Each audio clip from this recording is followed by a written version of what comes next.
Good morning, class. Today we are going to start a new chapter, that is producer, behavior and supply. हम लोग chapters पहले से ही read कर चुके हैं, इसलिए हम परीक्षा बोर्ड में से IMP क्वेश्चंस पढ़ रहे हैं. Now let's start very short answers. First is what is production function? Production function क्या होता है? Production function refer to the functional relationship between the quantity of goods produced and the factor of production. Production function relationship बताता है कि आपने कितनी quantity का good produce करा है और कितने फैक्टर ऑफ प्रोडक्शन में.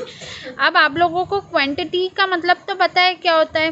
क्वांटिटी मतलब किसी भी चीज़ की मात्रा कितनी प्रोड्यूस करी है. और फैक्टर ऑफ प्रोडक्शन, फैक्टर्स में 3-4 चीज़ें आ जाती हैं. जैसे फैक्टर में लैंड आ जाती है, लेबर आ जाता है, कैपिटल आता है. मतलब आपने कितने रेंट पे, मतलब उस जगह का रेंट भी लगेगा ना, आप जहाँ पर प्रोडक्ट बनाओगे तो लेबर भी लगेगी और पूंजी भी लगेगी सामान बनाने के लिए या मंगवाने के लिए. तो ये इन सब कितने फैक्टर ऑफ प्रोडक्शन में कितना गुड्स या कितनी क्वांटिटी प्रोड्यूस हुई है, ये सब हमारा आ जाता है प्रोडक्शन फंक्शन के अंदर. अब what is total product of an output? Total product क्या होता है? Total product means the total quantity of good produce by a firm. Total product क्या होता है कि टोटल क्वांटिटी जो कि फर्म से प्रोड्यूस की गई है during a given period of time with given input. मतलब कि वो उस उतने टाइम पे और उतने इनपुट पे. अब जैसे हम टोटल प्रोडक्ट की बात करें, टोटल प्रोडक्ट का फॉर्मूला होता है AP multiply number of variable factor. और इसका नेक्स्ट दूसरा फार्मूला भी होता है कि MP मतलब मार्जिनल प्रोडक्ट में से AP मल्टीप्लाई क्वांटिटी करते हैं. ये भी फार्मूला होता है और ये भी फार्मूला होता है, दोनों में से कोई भी लिख सकते हैं. इस चैप्टर की बात करें तो इस चैप्टर में से शॉर्ट और लॉन्ग आंसर्स आते हैं. मतलब 4 मार्क्स का एक क्वेश्चन आता है और 5 मार्क्स का एक क्वेश्चन आता है. मतलब टोटल इस चैप्टर में से 16 मार्क्स का आता है और बड़े बड़े आंसर्स आते हैं. तो हम बड़े आंसर्स पे ज़्यादा फोकस करेंगे. जैसे कि फिक्स कॉस्ट और variable cost most IMP question है. डिफरेंस बिटवीन है variation. First, fix cost does not change with the quantity of production. Fix cost कभी चेंज नहीं होता है. फिक्स कॉस्ट में मान लो एक आपने शॉप खरीदी, तो क्या आप रोज़ शॉप खरीदोगे माल बनाने के लिए? नहीं, एक बार खरीदोगे और उसके बाद रोज़ उस पर उसी दुकान पे काम करोगे. तो फिक्स कॉस्ट क्या हो गई हमारी? शॉप. वेरिएबल कॉस्ट क्या होता है? जो हम प्रोडक्शन करते हैं, मतलब जो भी, जैसे आप ब्रेड बना रहे हो तो ब्रेड के लिए जो भी मैदा वगैरह जो भी है लोगे, तो वो हमारा क्या हो जाएगा? वेरिएबल के अंदर आ जाता है. फिक्स कॉस्ट क्या होती है? लॉन्ग रन कॉन्सेप्ट होता है. मतलब कि बड़े लॉन्ग टाइम के लिए हम अगर किसी को बिजनेस को कर रहे हैं, शॉप खरीद रहे हैं, तो वो लॉन्ग रन के लिए खरीद रहे हैं. बट वेरिएबल कॉस्ट क्या होती है कि हम माल को कुछ टाइम के लिए खरीदते जाते हैं और चेंज करना हो तो चेंज भी कर सकते हैं. फिक्स कॉस्ट रिलेट करता है फिक्स फैक्टर से. और यहाँ पर क्या लिखा है? Short run concept connected with the variable factor. Short run क्या करता है? वेरिएबल फैक्टर को कनेक्ट करता है. अभी इसमें लिखा है it remain same even the production. आपका जैसे कोई भी आप जो भी प्रोडक्शन कर रहे हैं तो आपका कोई चेंजेस नहीं आएगा. दुकान वगैरह आप जो भी प्रोडक्शन करोगे उसके अंदर कोई भी चेंज नहीं आएगा. शॉप उतनी रहेगी, उसका कोई भी चेंज नहीं होगा. ये वेरिएबल कॉस्ट ज़ीरो हो सकती है क्योंकि अपन बाय चांस स्टॉक ख़त्म हो जाए या माल ख़त्म हो जाए तो वो ज़ीरो हो सकती है.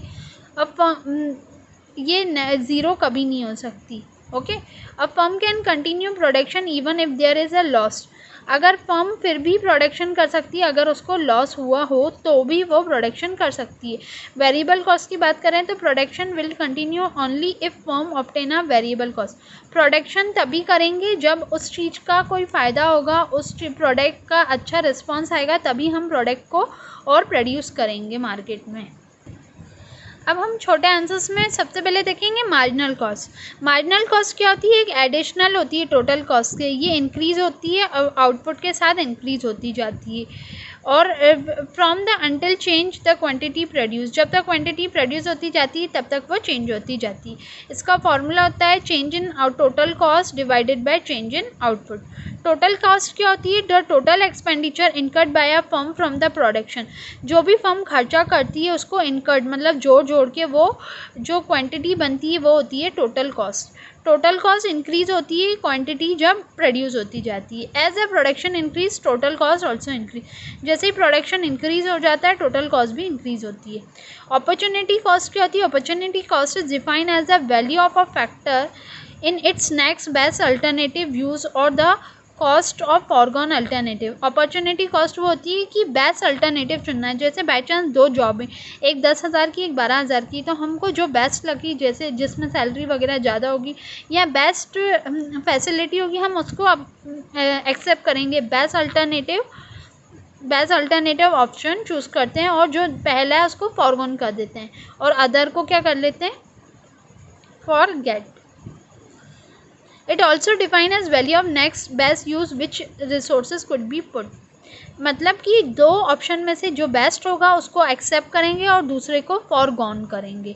इम्प्लिसिट कॉस्ट क्या होता है? इम्प्लिसिट कॉस्ट वो कॉस्ट होती है जो फर्म में रियलाइज होती है, फर्म के अंदर जो भी खर्चे होते हैं and for one project over another. Implicit cost के अंदर वेजेस मतलब मजदूरी, कुल मिला के आप जो भी फैक्ट्री के अंदर जो भी खर्चा करते हो वो सारा इम्प्लिसिट कॉस्ट के अंदर आता है। एक्सप्लिसिट कॉस्ट के अंदर सारे एक्सपेंसेस आते हैं जो कि आप फर्म से to buy good directly they include payment from, मतलब जो आप बाहर खर्चा करते हो जैसे चीज़ों पे ख़रीदने पे खर्चा, टैक्स देना, किसी का डेप्रिसिएशन चार्ज देना या एडवर्टाइज करना, तो इन सब में जो भी बाहरी खर्चा होता है वो सारा एक्सप्लिसिट कॉस्ट होता है। इम्प्लिसिट कॉस्ट का मीन होता है कि जो भी फैक्ट्री के अंदर जो भी खर्चे हो रहे हैं वो हमारे इम्प्लिसिट कॉस्ट होंगे।